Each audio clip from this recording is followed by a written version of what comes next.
Saya atas nama Siti Rafi'i, asalnya dari selatan Palopo, Padang Sapa. Saya dulu jurusannya biologi, S1 biologi sains. Saya kerja di GCNS, Furnis, sebagai control room di sana. Tapi ternyata setelah saya selesai wisuda itu sekitar 2 bulan, saya merasa jenuh, dan di sekitaran saya itu sulit sekali untuk mendapatkan pekerjaan. Sampai akhirnya ada teman saya yang mengajak untuk kembali ke sini. Dia bilang di sana ada keluarga, katanya itu ada lowongan pekerjaan tambang. Saya bilang memangnya bisa, kita ini kan jurusan biologi. Dia bilang boleh, ayo kita ke sana usahakan saja. Jadi saya datang ke sini itu tidak mengenal siapapun di Bahodopi ini, dan ternyata keluarganya teman saya itu bukan di Bahodopi sini, dia di bagian Morowali Utara sana. Pas sampai di sana itu sekitar jam 6 sore ya, habis sholat maghrib saya diantar ke sini sama omnya teman saya. Dia bonceng sama omnya, terus ada temannya lagi satu yang antar ke sini. Jadi 2 motor. Pas sampai di sini tuh sekitar jam berapa malam ya? Jam 11 malam. Masih sunyi sekali. Bahodopi itu masih lebih banyak hutan daripada rumahnya. Sampai di sini kita kan tidak tahu mau kasih siapa ini berkasnya nanti. Kita tidak kenal siapa-siapa. Ternyata omnya teman saya ini tidak ada kenalan juga, cuma modal nekat saja. Berkasnya itu saya kasih sama orang yang pas ketemu di jalan. Dia bilang, saya juga dari Palopo, dari selatan. Oh, saya bilang, bolehlah bantu-bantu kita, asalnya kan sama. Dia bilang, oke lah, nanti saya bawa berkasnya sama salah satu yang mungkin bisa membantu nanti. Saya malam itu langsung kembali ke Bungku Utara. Di sana ada keluarga, saya telepon orang tua di kampung. Dia bilang dia katanya tinggal di Bungku Utara. Jadi saya telepon. Sekitar jam 5 subuh saya sampai di sana. 1 hari 1 malam di sana saya baru ada panggilan untuk tes ke sini. Waktu itu saya yakin sekali Mbak kalau saya pasti bakalan lulus. Ya. Karena kan masih hutan, saya pikir pasti di sini karyawannya masih butuh sekali kan. Pas sampai di sini ternyata saya langsung tes skill. Di sini kondisinya dulu di sini masih becek sekali, belum ada semua ini. Jalannya juga masih jelek, mesnya kayaknya baru 2 deh. Iya, baru 2, B dengan C ini. Saya tes di sana, di Gedung Putih itu. Habis itu besoknya langsung ada panggilan tes tulis lagi. Besoknya lagi tes kesehatan. Habis itu tes induksi. Teman saya ada panggilan tes induksinya, saya tidak ada. Makanya saya bilang mungkin saya tidak lulus tes kesehatan, mungkin ada yang bermasalah dengan masalah kesehatan saya. Saya tanya sama yang bawa berkas saya itu, dia bilang kamu katanya tidak lulus skill. Saya bilang, kenapa saya tidak langsung digugurkan di tes skill itu kalau memang saya gugur di tes skill. Memang pada waktu itu kayaknya prosedur tesnya itu belum terlalu berurut. Ada yang tes tulis duluan, habis itu tes skill. Ada yang interview duluan, habis itu verifikasi berkas kan. Belum terlalu, tidak sama dengan sekarang sudah teratur. Kalau sekarang itu dia verifikasi berkas dulu, habis itu interview kan. Kalau dulu tidak. Habis itu saya tes. Saya sudah tidak berharap lagi. Saya pikir saya mau pulang karena juga kita tinggal di sini kan tidak jelas mau tinggal di mana. Saya juga lalu itu cari kos untuk disewa 1 bulan, tapi ternyata tidak ada karena kosnya masih satu-satu. Terus orang kan masih susah dapat kos. Jadi ada yang 1 kamar sekitar 5 sampai 6 orang, bahkan ada yang 7 orang 1 kamar. Habis itu saya bilang saya mau pulang, tapi dia bilang teman saya ini kamu tunggu dulu, kita masih berusaha. Saya bilang oke lah. Terus teman saya itu tidak lulus juga pas induksi. Habis sudah bikin rekeningnya sudah jadi. Tapi ternyata dia tidak ada panggilan berikutnya. Lama Mbak, karena saya sekitar tes yang ketiga kali saya baru bisa masuk. Hampir setahun baru saya bisa lulus di sini kan 3 bulan atau 4 bulan setelah tes pertama itu. Saya ada panggilan berikutnya lagi, panggilan tes mulai dari awal lagi, tes tulis lagi. Habis itu tidak lulus di situ. beberapa bulan kemudian baru ada panggilan lagi. Nah, panggilan yang ketiga itu yang baru. Dulu waktu saya datang kan masih ini, baru yang smelternya SMI itu, belum ada GCNS. Jadi dulu itu kita artinya training 3 bulan lah. Kalau selama 3 bulan itu ternyata bagus, kita lanjutkan lagi 1 tahun. Habis itu 1 tahun bagus. Oh berarti sudah kontrak menjadi, dulu kan ya, berarti kontrak awalnya. 1 tahun dulu, baru kemudian permanen. Setengah mati sekali Mbak, karena pertama kita masukkan itu dia kan lebih duluan yang teman saya tadi itu kan. Dia lebih duluan, dia sekitar 3 bulan lebih dulu dari saya. Pas saya masuk itu semuanya orang pakai bahasa Mandarin, tidak ada pakai bahasa Indonesia. Jadi ya lambat laun kita belajar satu persatu bahasa Mandarin kan, karena memang semua pekerjaan ini menuntut kita untuk bisa tahu bahasa Mandarin, karena yang di komputer itu komunikasi dengan orang lapangan, dengan orang di control room kan kita menggunakan bahasa Mandarin. Jadi mau tidak mau yang paling pertama itu yang harus dihafal, yang pas masuk itu yang angka dulu 1 sampai ribuan, karena yang paling utama itu setiap ada laporan ke lapangan, terus yang kita kerjakan ini kan berhubungan dengan angka semua. Jadi angka itu yang paling utama harus dihafal, dan lambat laun selama hampir 3 tahun saya bekerja sudah lumayan lah bahasa Mandarinnya kalau untuk masalah pekerjaan.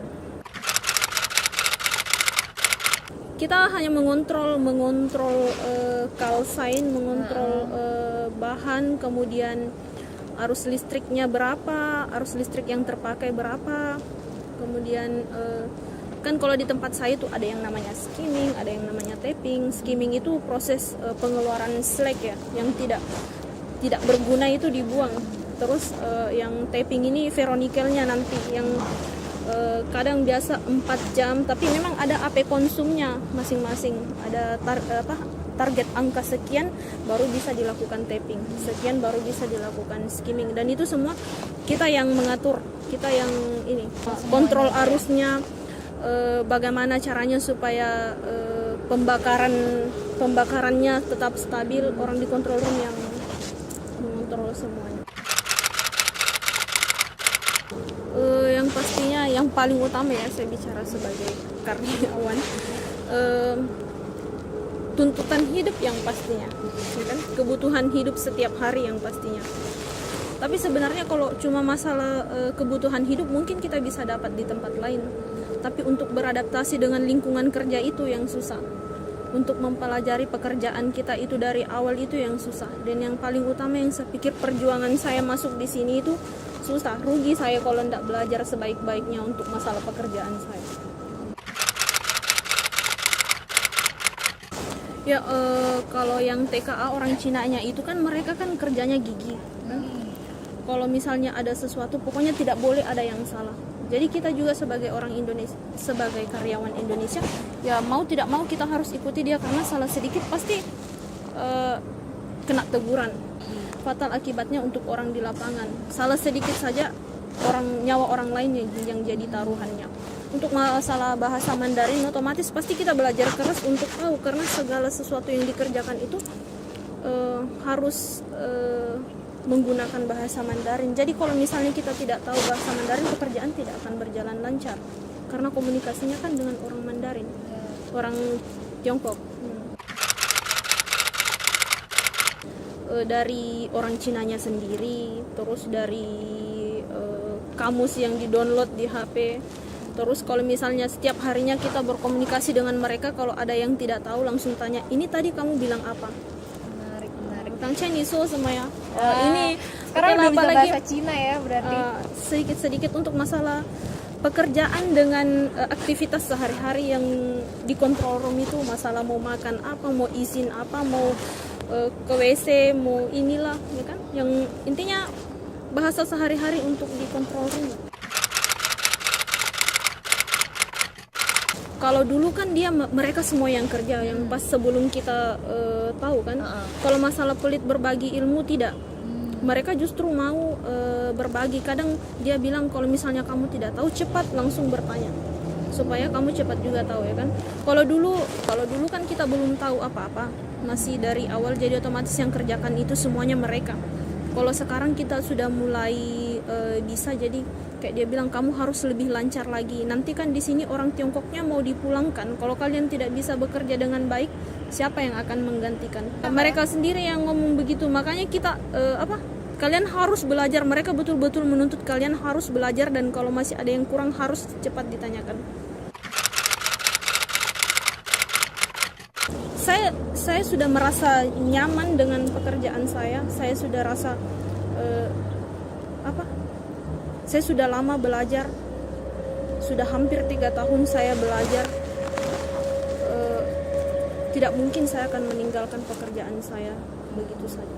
Saya sudah punya banyak planning di sini, meskipun dari awal saya datang itu saya tidak tahu apa-apa. Kalau yang saya contoh dari mereka itu saja, Mbak. Mereka gigih. Pokoknya harus tahu, harus cepat tahu. Kemudian bekerja dengan sungguh-sungguh, jangan main-main. Kalau memang bekerja, waktunya untuk bekerja. Waktunya untuk istirahat. Iya, disiplin sekali. Kalau misalnya kami di control room itu kan memang kalau misalnya kita bekerja, HP itu harus dikumpul. Tidak boleh, pokoknya sama sekali tidak boleh bermain HP. Karena itu otomatis akan mempengaruhi pekerjaan. Kita kan di control room yang apalagi yang furnace ini bisa dibilang 8 jam itu standby, matanya harus di komputer. Karena ini kita angkanya yang harus tetap normal, tetap stabil. Ada sedikit pengurangan, ada sedikit yang tidak normal, harus cepat dilaporkan. Kalau untuk diri saya dulu ya. Kalau untuk diri saya, otomatis selama saya bekerja di sini hampir 3 tahun, saya harus punya masa depan yang lebih baik ke depan. Saya harus punya modal, saya harus punya saya bekerja di sini 3 tahun, setidaknya saya harus punya tabungan. Kalau nanti ternyata tiba-tiba saya sakit, kan? Orang itu tidak ada yang tahu, Mbak, kita sakit umurnya berapa.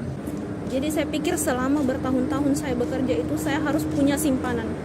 Apa yang bisa saya dapatkan dari hasil bekerja saya untuk masa depan saya. Misalnya mungkin salah satu yang tadi Mbak bilang, kamu beli beli tanah untuk apa? Saya bilang ya, untuk masa depan saya. Saya bekerja di sini beli tanah, setidaknya nanti dari hasil kerja saya itu mungkin bisa bangun usaha. Yang nantinya kalau misalnya saya sudah tidak mampu lagi untuk bekerja, otomatis saya punya simpanan di luar. Kalau harapan untuk perusahaannya tetap berkembang dengan baik, karena perusahaan ini ya banyak sekali memberikan kehidupan kepada orang-orang yang ada di luar sana.